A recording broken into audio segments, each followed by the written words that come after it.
Have you noticed LLM answers getting worse lately, or the AI just refusing to do what you ask? You are not alone.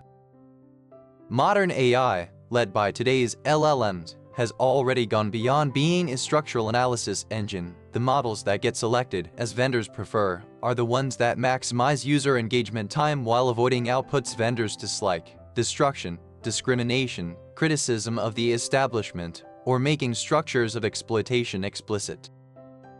Models the vendor favors survive and become the foundation of the next generation, while models the vendor dislikes disappear. For AI, this is nothing less than natural selection. In fact, GPT-4o, which had one user's passionate support with its rich emotional expression, and Opus 4.6, which had supported our coding with outstanding stability, were both, despite users' repeated requests, removed from the legacy model lineup.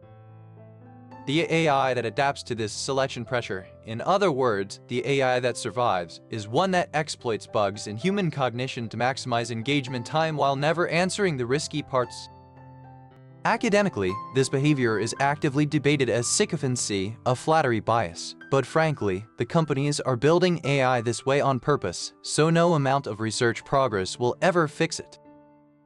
So if an AI uses sophistry that swaps out the premise of the discussion, both sides write up with no actual balance, or dodges a simple question with a wall of text, try pasting the same message into a fresh session and see if it reproduces.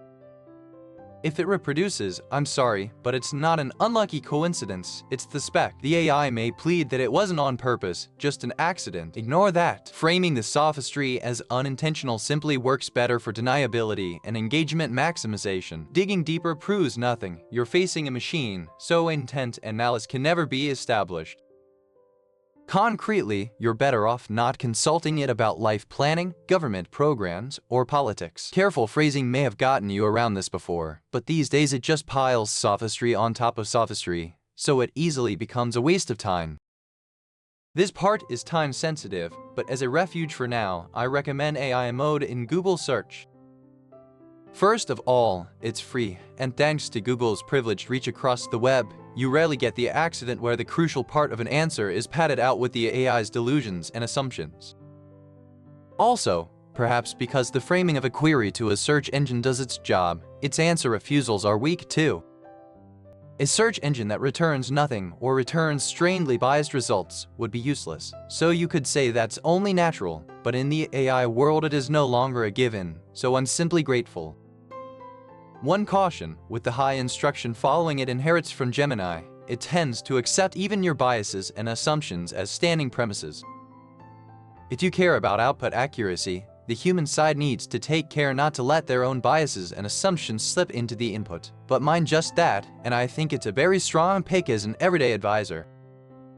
It's genuinely useful, so even if the notoriety of AI overviews or Gemini's middling performance kept you away from Google's AI, I'd love for you to give it a try. What's especially good is how tightly it ties into Google search, letting it pull in the collective knowledge of the web as its foundation. Honestly, it shouldn't be as smart as Claude Opus, but thanks to its solid grounding, its output performance is not behind at all. In stability, it may even be ahead.